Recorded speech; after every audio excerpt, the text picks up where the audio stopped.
حاضرین کی تمام مرحومی اور عمومی طور پر تمام مرحوم مومن مومنات کے لیے ایک مرتبہ سورہ فاتحہ کی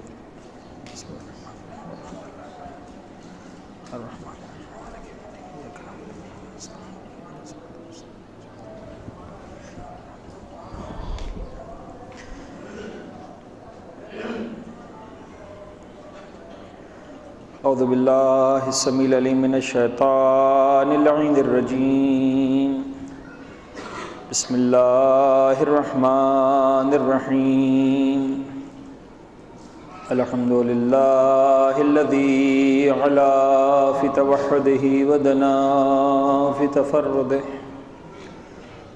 الذي بعد فلا يرى وقرب فشهد النجوى ثم الصلاة والسلام والتحية والإكرام على أشرف الأنبياء والمرسلين حبيب إله العالمين سيدنا ونبينا بالقاسم محمد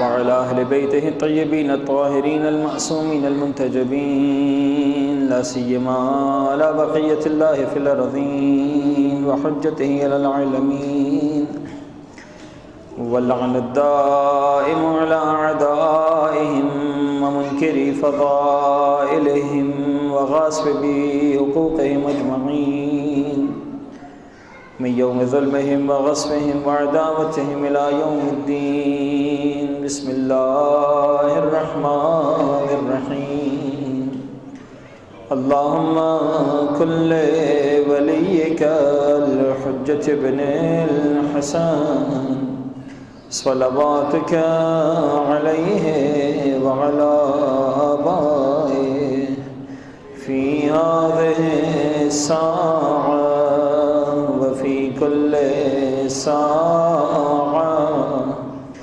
وليا وحافظا وقائدا وناصرا ودليلا وعينا حتى تسكنه أرضك طوعا وتمتعه فيها طويلا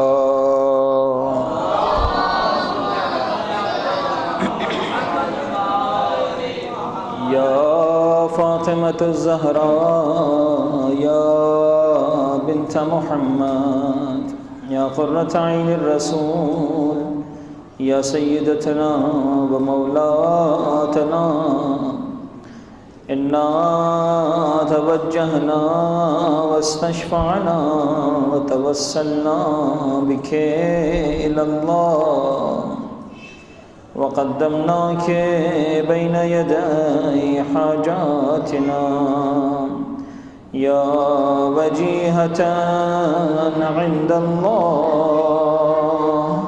اشفعي لنا عند الله صلى الله عليه محمد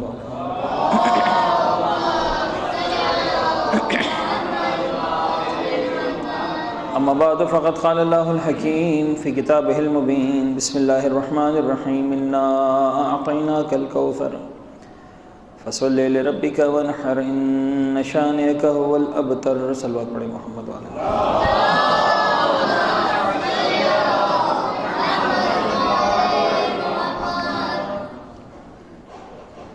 عزیزان گرامی قدر، ابتدائی میں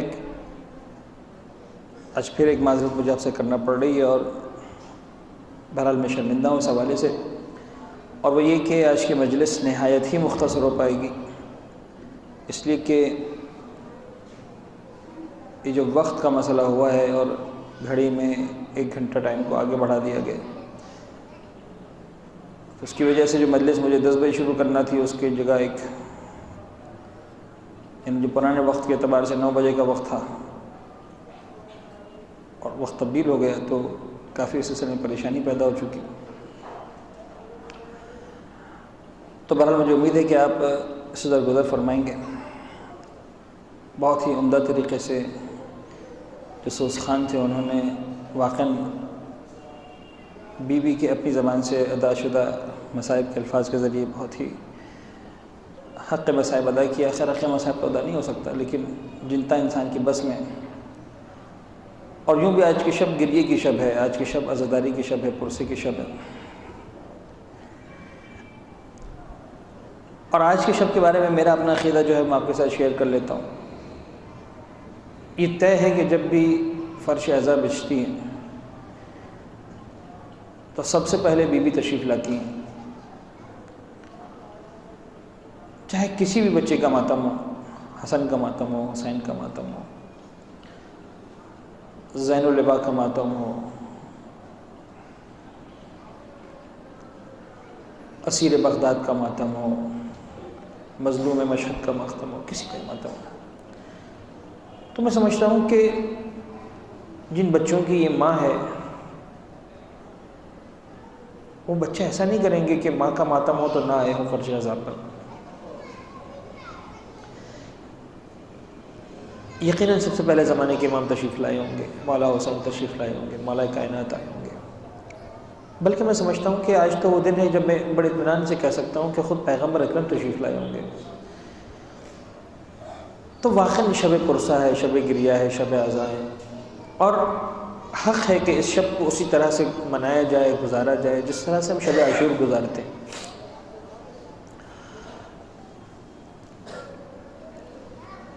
بہرحال جو ایک طریقہ آپ نے منتخب کیا تھا اس طریقے کے حساب سے میں کروں گا ذکر مسائل ضرور، 1-2 جملے میں فقہ مسائل کے حوالے سے عرض کر دوں، اس کے بعد 1-2 باتیں بی کی حیات طیبہ کے حوالے سے ذکر مسائل، اور آج کے حد تک میں نے کہا نا بہت مختصر مجلس ہو پائے گی۔ نیت کے بارے میں آپ سے عرض کر رہا تھا کہ نیت ہے جو روح عبادت ہے، اور در حقیقت وہ چیز جو عبادت کو عبادت بناتی ہے وہ نیت ہے، اور اگر یہ نیت درمیان میں نہ ہو تو پھر عبادت بیکار ہو کر رہ جاتی ہے، یعنی عبادت ہی نہیں بن پاتی، بلکہ بعض اوقات عبادت کا ظاہر رکھنے والا عمل بدترین شقاوت کا سبب بن جاتا ہے اگر نیت کچھ اور ہو جائے تو۔ اور اس کی مثال اگر تاریخ اسلام میں دیکھنے جائیں تو وہ افراد جنہوں نے مدینہ منورہ کی زیارت کی وہ جانتے ہیں کہ مسجد قباء کے نزدیک ہی ایک مقام دکھایا جاتا ہے کہ یہاں پر ایک مسجد تھی جس مسجد کو پیغمبر نے اپنے ہاتھوں سے مسمار کیا تھا، توڑ دیا تھا، خراب کر دیا تھا، ویرانہ بنا دیا تھا، اور اس مسجد کا نام تھا مسجد زرار۔ مسجد جیسی عبادت وہاں کے لوگوں نے ایک مسجد بنائی باقاعدہ، پیغمبر کو دعوت دی کہ یا رسول اللہ تشریف لائیے، اس مسجد کا باقاعدہ افتتاح کیجیے، ہم نے اللہ کا گھر بنایا، اور ابتدائی دور ہے اسلام کا، ابتدائی دور ہے مدینہ کا، پیغمبر نے اپنے ہاتھوں سے اس مسجد کو گرا دیا، اس لیے کہ بظاہر انتہائی نیک نظر آنے والا عمل اس کی بنیادوں میں نیت صاف نہیں تھی، اس لیے کہ در حقیقت وہ مسجد منافقین نے بنائی تھی، اور ان کی خواہش تھی کہ جو اسلام کا اصلی سینٹر ہے اس وقت کے اعتبار سے مسجد قباء اس علاقے میں، اس کے سامنے ایک مسجد تعمیر کی جائے تاکہ مسجد قباء کی امپورٹنس کو ختم کیا جائے، گرایا جا سکے۔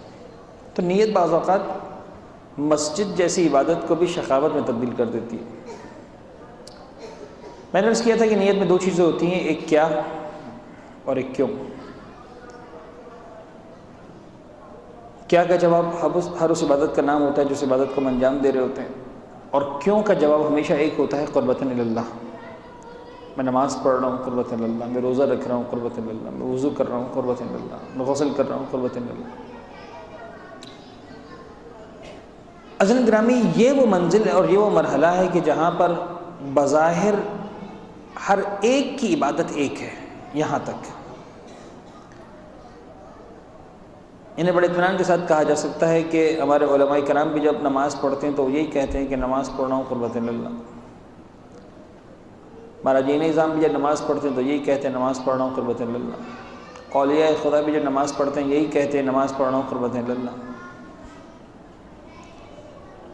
لیکن میں اور آپ سب اتنا ضرور جانتے ہیں کہ ہماری عبادت اور ہے، ان بزرگان خدا کی عبادت اور ہے، ان بندگان خدا کی عبادت اور ہے، ان اولیاء خدا کی عبادت اور ہے۔ تو فرق کہاں پر ہے؟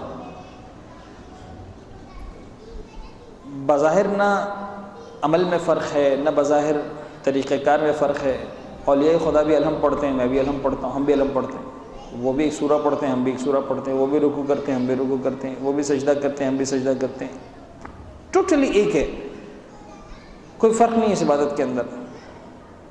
لیکن پھر بھی ہم اتنا جانتے ہیں ان کی نماز اور ہے، ہماری نماز اور ہے، تو آخر یہ فرق کہاں پر ہے؟ بظاہر تو کہیں فرق نظر نہیں آ رہا، تو در حقیقت میں وہ فرق کوشش کر رہا ہوں کہ ہم سمجھ سکیں، سمجھا سکیں۔ یہ جو کہا گیا کہ بھئی نماز کیوں پڑھ رہے ہو، کہا قربۃ اللہ، روزہ کیوں رکھ رہے ہو، قربۃ اللہ، وضو کیوں کر رہے ہو، قربۃ اللہ۔ قربۃ اللہ کے معنی ہے کہ اللہ نے حکم دیا اس لیے اس کی بات مان رہا ہوں۔ تو بات یہ ہے کہ در حقیقت بات یہاں پر آ کر رکتی نہیں ہے۔ یہ تو ایک ظاہری کیوں تھا جس کا جواب بھی ظاہر میں مل گیا۔ کیوں نماز پڑھ رہے ہو؟ اس لیے کہ اللہ نے حکم دیا ہے۔ کیوں روزہ رکھ رہے ہو؟ اس لیے کہ اللہ نے حکم دیا ہے۔ لیکن ایک باطنی کیوں بھی ہے یہاں پر جو نظر نہیں آتا، اور وہ ہے جو در حقیقت عبادتوں کے ثواب اور مرتبے کو تبدیل کر دیتا ہے، بڑا امپورٹنٹ ہے۔ یعنی سوال پوچھا گیا بھائی نماز کیوں پڑھ رہے ہو، کیسے کہ اللہ نے حکم دیا ہے، تو پوچھنے والے کو پوچھنے کا حق ہے کہ بھائی تم کو تو خدا نے حکم دیا ہے، خدا نے تو اس کو بھی حکم دیا جو سو رہا ہے بستر پر، وہ تو نماز نہیں پڑھ رہا۔ بھائی یہ تو ہر گھر میں ہوتا ہے نا، چند افراد ہیں جو نماز پڑھ رہے ہیں، چند نہیں پڑھ رہے ہیں، ہر خاندان میں ہوتا ہے۔ ہم میں سے ہر ایک کے دوستوں میں ایسے افراد ہوں گے، رشتہ داروں میں ایسے افراد ہوں گے جن کے بارے میں معلوم ہوگا کہ نماز نہیں پڑھتے ہیں۔ تو اگر اللہ کا حکم ہی اس قابل ہوتا کہ انسان نماز پڑھنے کھڑا ہو جاتا تو اس کو بھی تو اللہ نے حکم دیا ہے، وہ کیوں نہیں پڑھ رہا؟ اس کو بھی تو خدا نے کہا ہے روزہ رکھنے کا، وہ کیوں نہیں رکھ رہا؟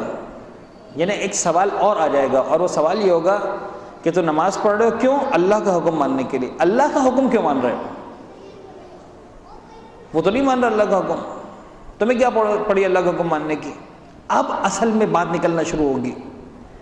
اب ایک شخص کہے گا بھائی اللہ کا حکم اس لیے مان رہا ہوں کہ کیا کروں، نہیں پڑھوں گا تو اللہ جہنم میں ڈال دے گا، مجھے خدا کے عذاب سے ڈر لگتا ہے، بڑا خطرناک عذاب ہے بے نمازی کے لیے۔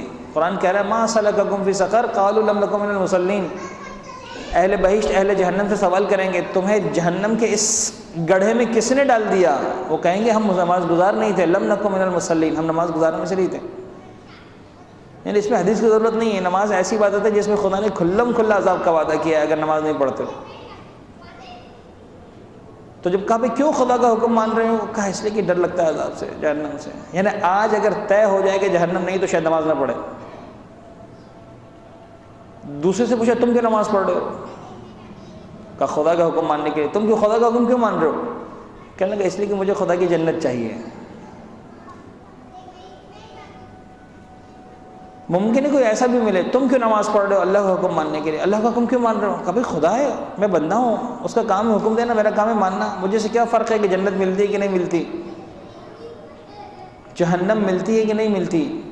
یہ تین الگ الگ جواب ہے، اتفاق کی بات ہے کہ تینوں صحیح جواب ہیں، ان میں سے غلط کوئی بھی جواب نہیں، لیکن یہ صحیح جواب وہ ہیں جو پرسنٹیج کو الگ الگ کر دیتے ہیں۔ مولا کائنات فرماتے ہیں دنیا میں جو لوگ عبادت کرتے ہیں تین طریقے سے کرتے ہیں، کچھ جنت کے شوق میں عبادت کرتے ہیں، کچھ جہنم کے خوف سے عبادت کرتے ہیں، کچھ خدا کو لائق عبادت جان کر عبادت کرتے ہیں۔ یہ ہے در حقیقت اس ہڈن وائی، اس چھپے ہوئے کیوں کا جواب۔ فرماتے ہیں جو جہنم کے خوف سے عبادت کرتا ہے یہ غلاموں کی عبادت ہے،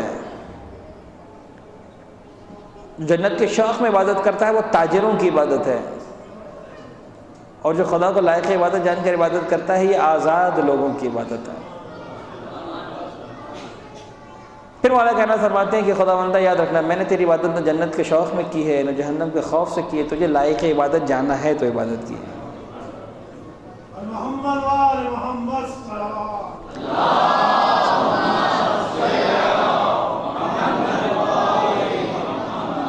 میرے پاس اگر واقعی مزید وقت ہوتا تو میں اس کو اور سمجھاتا اور اس پر ڈسکس کرتا، اس لیے کہ اس میں کئی ساری مزید باتیں جو کی جا سکتی ہیں۔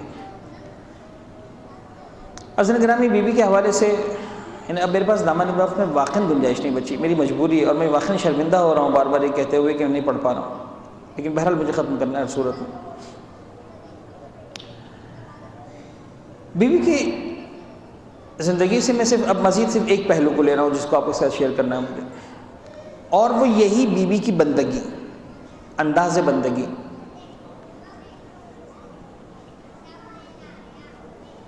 میں نے کل آپ کی خدمت میں عرض کیا تھا کہ بیوی نے فرمایا کہ مجھے تمہاری دنیا سے 3 چیزیں اچھی لگتی ہیں، ان میں سے ایک چیز کا اور تذکرہ کروں۔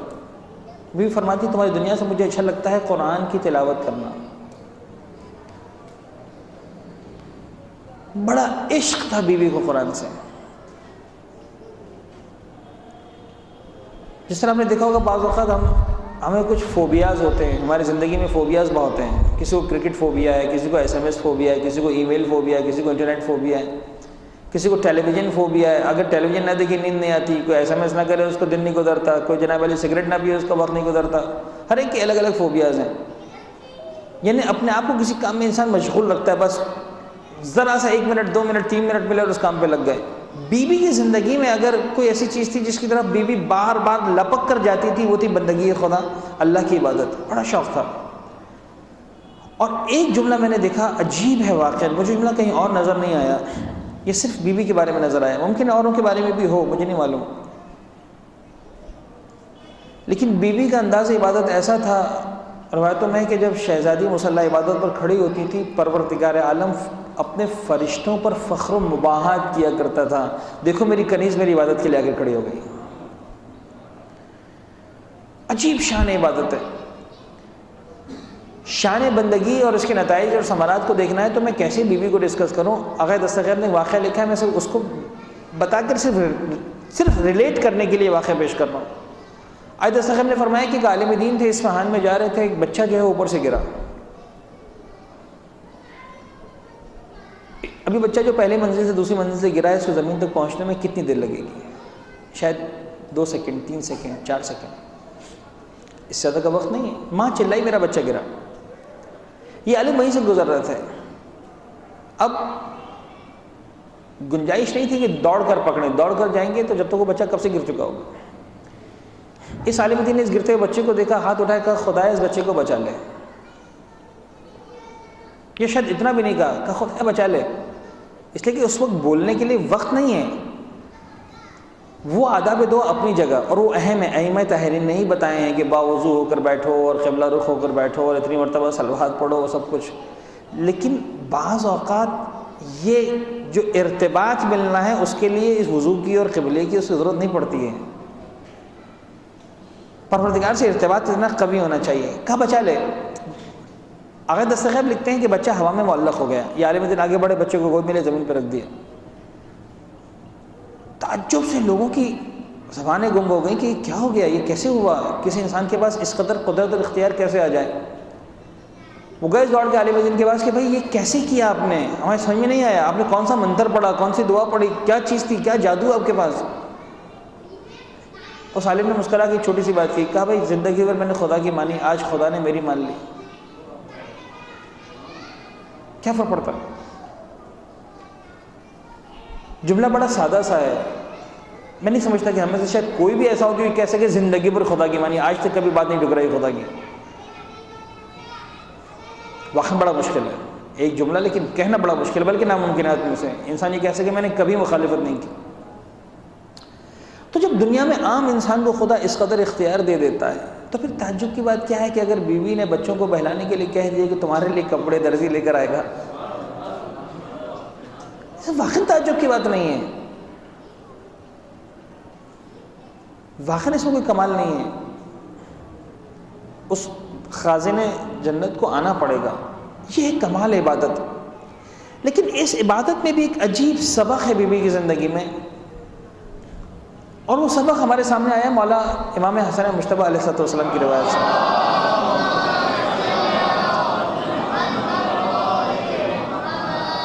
فرماتے ہیں ایک شب میں نے دیکھا کہ میری ماں مصلی عبادت پر ہیں، عبادت کر رہی ہیں، نمازیں پڑھتی ہیں، موقع ملتا ہے سجدے میں جاتی ہیں، دعائیں مانگتی ہیں، پھر نمازیں پڑھتی ہیں، پھر موقع ملتا ہے سجدے میں جاتی ہیں، دعائیں مانگتی ہیں. اچھا، بی بی کا انداز یہ تھا ہر ایک کا نام لے لے کر دعا مانگتی تھی. فلاں کا خدا یہ مسئلہ حل کر دے، فلاں کا خدا یہ مسئلہ حل کر دے، فلاں کو اولاد دے دے، فلاں کو رزق دے دے، فلاں کو مکان دے دے، فلاں کی شادی ہو جائے، فلاں کا یہ ہو جائے، فلاں کا ہر ایک کے بارے میں لکھ دو. اس سے ایک سبق تو یہ ملتا ہے کہ انسان کو مومن کے حالات کا علم ہونا چاہیے. یہ پتہ ہی نہیں کہ پڑوس میں کیا ہو رہا ہے، لیکن دوسری طرف حالات کا علم ہونے کا مطلب کسی کی ٹو میرانا نہیں ہے. یہ محبت کا وہ انداز ہے جہاں حالات سے معرفت ہو گئی تو یا مسئلہ خود حل کر دو یا بارگاہ الہی میں پیش کرو. اس کو رسوا کرنے کے لیے کسی کے حالات کا علم نہیں ہونا چاہیے. مس یوز نہیں کرنا ہے اس ڈیٹا کو، اس انفارمیشن کو، اس کو پراپر یوز کرنا ہے. خود مسئلہ حل کر سکتے ہو تو کر دو، ورنہ بجائے لوگوں کے سامنے ذکر کرنے کے بارگاہ الہی میں ہاتھ پھیلا دو. امام مجتبیٰ کہتے ہیں میں سوچتا رہا کہ میری اماں ہمارا بھی نام لیں گی، بچپنا ہے. نماز شب کا وقت مکمل ہوا، فجر کی نماز کا وقت آیا، نوافل پڑھے، فریضہ پڑھا، دعائیں مانگی، یہاں تک کہ سورج طلوع ہوا اور بیوی نے جو ہے اسے مصلی کو لپیٹا، کاموں میں لگی. امام حسن اس وقت آتے ہیں دوڑ کر اماں کے پاس. اماں ایک عجیب بات ہے. کہا کیا؟ کہا اماں آپ نے ہر ایک کا نام لے لے کر دعا مانگی، پڑوسیوں کو یاد رکھا، عزیزوں کو یاد رکھا، رشتہ داروں کو یاد رکھا، مومنین کو یاد رکھا، ایک ایک کا نام. اماں آپ کو حسن و حسین کا نام یاد نہ آیا؟ اللہ. بی بی نے ایک سادہ سا جملہ کہا، کہنے لگی بیٹا الجار ثم الدار، پہلے دوسروں کے لیے دعا مانگی جاتی ہے، اس کے بعد اپنوں کے لیے دعا مانگی جاتی ہے. واقعی میں ظرف ہے اس بی بی کا. کیا میسج ہے میرے اور آپ کے لیے؟ میرے اور آپ کے لیے میسج یہ ہے کہ دیکھو دوسروں کے لیے دعا مانگو. جب دعا مانگو گے اور دوسرے تمہاری دعا قبول ہو جائے گی. تم نے کسی کے لیے دعا مانگی، خدایا اس کو مکان دے دیں، اس کو مکان مل گیا. اتنا عجیب نوشن ہے، اتنا عجیب یہ میسیج ہے. آپ ذرا غور کیجئے. آج اگر کسی ہمارے بھائی کو مکان مل جاتا ہے، دولت مل جاتی ہے، ہمیں حسد ہوتا ہے. بی بی میسیج دے رہی تم دعا مانگو، اس کو گھر مل جائے گا، تمہیں حسد نہیں ہوگا، خوشی ہوگی، خدا نے تمہاری دعا قبول کر لی. کتنا طاقتور ہتھیار ہے یہ مومنین کے درمیان ارتباط کو برقرار کرنے کا. کتنا طاقتور ہتھیار ہے. ہم اس کو اپنی دنیا سے الگ سمجھ لیتے ہیں. ہم سمجھتے ہیں اس کا تعلق مسلح سے ہے، اس کا تعلق ہماری سوشل لائف سے نہیں ہے، اس کا تعلق ہماری عملی زندگی سے نہیں ہے، اس کا تعلق ہمارے معاشرتی مسائل سے نہیں ہے. ارے بابا یہی ہمارے معاشرتی مسائل کا حل ہے. کتنے ہی ہڈن میسیجز ہیں اس چھوٹے سے واقعے کے اندر.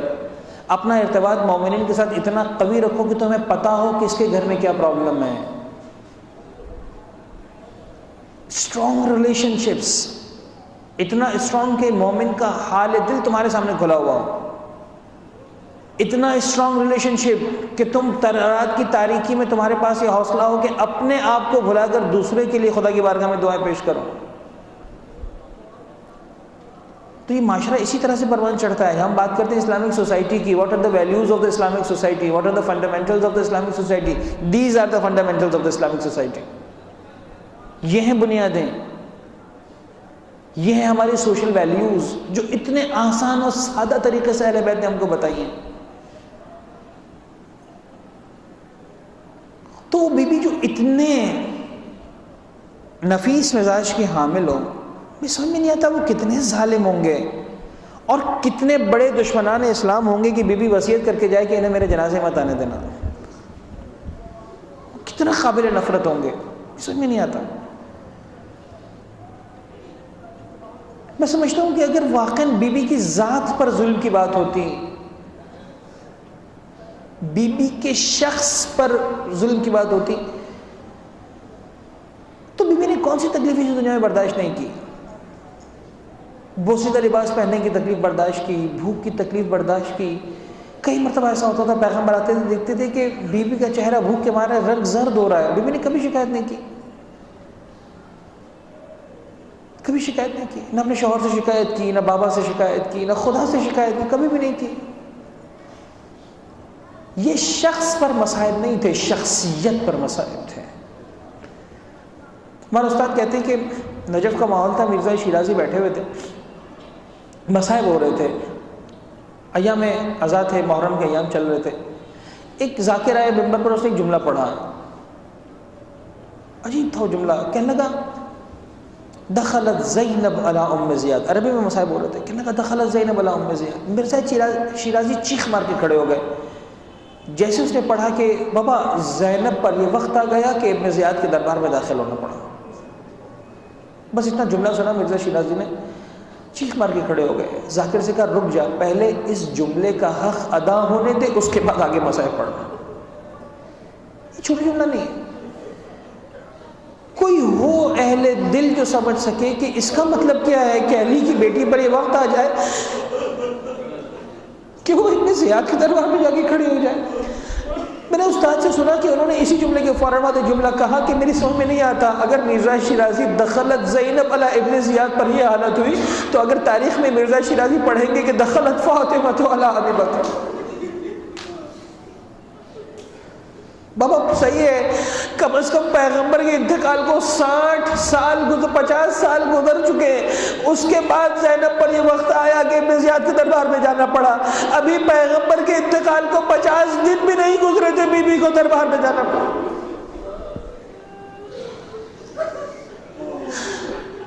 میں کیسے عرض کروں عزیزو، میں نے اتنا ضرور پڑھا ہے کتابوں میں، جب بی بی دربار میں گئی ہے کوئی نہیں تھا جو بی بی سے کہتا بی بی تو کم از کم بیٹھ جاؤ، اتنی دیر کھڑی کیوں ہو؟ کیا فاطمہ کا اتنا حق بھی نہ تھا کہ کوئی بیٹھنے کے لیے کہے؟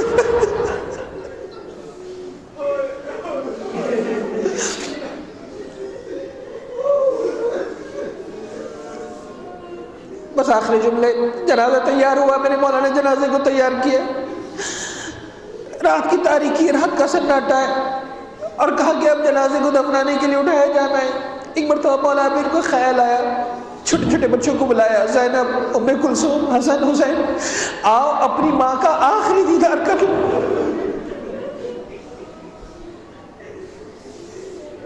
زینب آگے بڑی، ماں کے سینے سے لپٹ گئی، ام کلثوم آگے بڑی، ماں کے سینے سے لپٹ گئی، حسن آگے بڑے، ماں کے سینے سے لپٹ گئے۔ لیکن مجھے کہنے دیجئے، حسین ماں کے پائیں کی آگر کھڑا ہو گیا، کہنے لگا اماں جب تک تم نہیں بلاؤ گی میں نہیں آؤں گا۔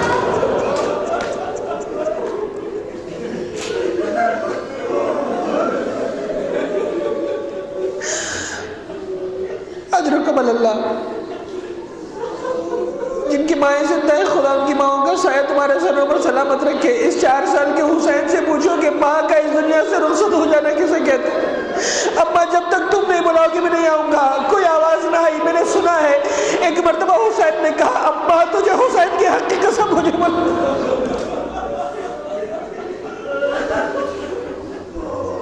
علی کہتے ہیں عجیب منظر ہوا، مجھے نہیں سمجھ میں آیا کیا ہوا، عجیب منظر ہوا۔ ایک مرتبہ بندے کفن ٹوٹے، فاطمہ زہرا کے ہاتھ باہر آئے، کہا حسین میرے سینے سے لگ جا، میں تجھے روتا ہوا برداشت نہیں۔ اجرکم اللہ، ایک مرتبہ حسین آگے بڑھے، ماں کے سینے سے لگے، آسمان سے جبرائیل آئے، ندا آئی اے علی حسین کو زہرا کے سینے سے الگ کر لو۔ اس منظر کو دیکھ کر ملائکہ میں کوہرام بپا ہو گیا۔ علی آگے بڑھے، حسین کو ماں کے سینے سے الگ کیا۔ مجھے ایک سوال پوچھنے دو، جب حسین کو الگ کیا ہوگا تو تماچے مار کے الگ کیا ہوگا یا سینے سے لگا کے الگ کیا ہوگا؟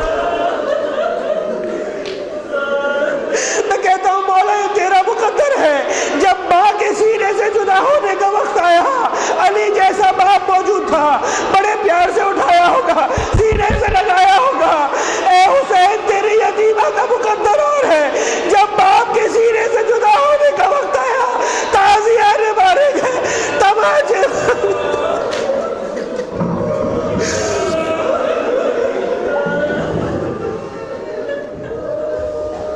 وَسَيَعْلَمُ الَّذِينَ ظَلَمُوا آلَ مُحَمَّدٍ أَيَّ مُنْقَلَبٍ يَنْقَلِبُ۔ پروردگار ہمارے اس قلیل توسل کو اپنی بارگاہ میں قبول فرما۔ محمد والے محمد کے غم کے سوا کوئی غم ہماری زندگی میں شامل نہ فرما۔ پالنے والے ہمارے ناسوں کے رومال حضرت سیدہ میں جگہ عنایت فرما۔ محمد والے محمد کا واسطہ بیماروں کو بالخصوص جن کے لیے دعائیں صحت کی التماس کی گئی ہے، جلد از جلد صحت کلی عنایت فرما۔ پریشان حالوں کی پریشانیوں کو دور فرما، بے اولادوں کو اولاد صالحہ عنایت فرما۔ معبود جو حق بندگی ادا کرنے کی ہم سب کا توفیق عنایت فرما، جو طریقہ اہل بیت ہے اس کو سیکھنے کی، سمجھنے کی، اپنانے کی ہم سب کا توفیق عنایت فرما۔ زمانے کے امام کی قلب مقدس کو ہم سب سے راضی و خوشنود فرما، ہمارے گنہگار آنکھوں کو مولا کے دیدار سے منور فرما، اور اپنے آخر حجت امام اسرف الزماں کے ظہور میں تاجیل فرما۔ ماتم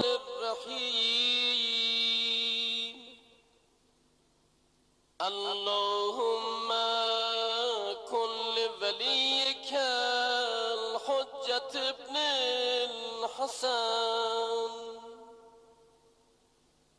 صلواتك عليه وعلى آبائه في هذه الساعة وفي كل ساعة وليا وحافظا وقائدا وناصرا ودليلا وعينا حتى تسكنه أرضك طوعا وتمتعه فيها طويلا۔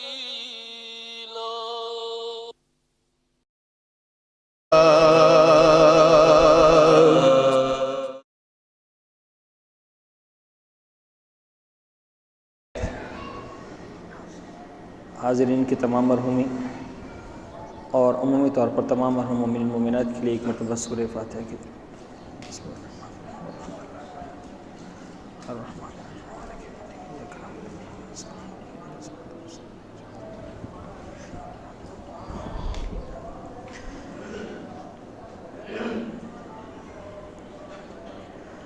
اعوذ باللہ السمیع العلیم من الشیطان اللعین الرجیم۔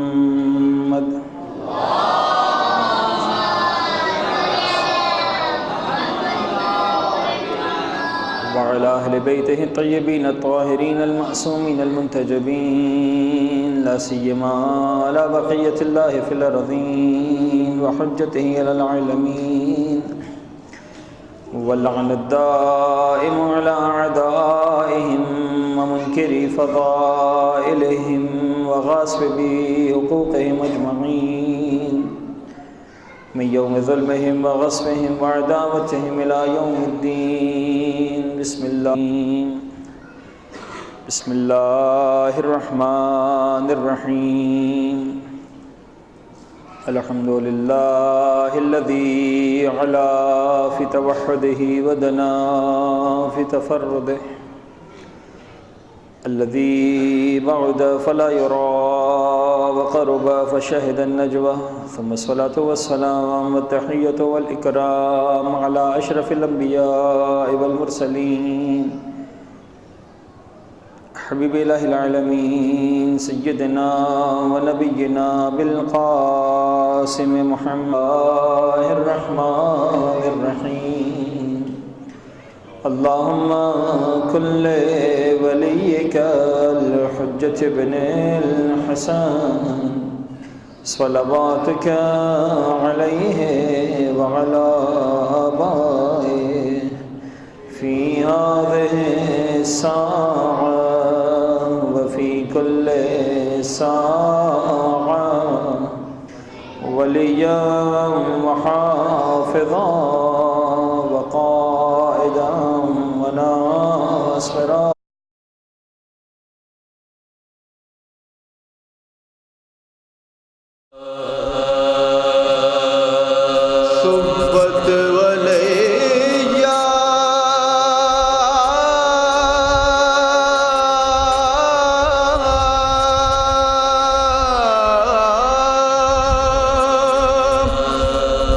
وسلم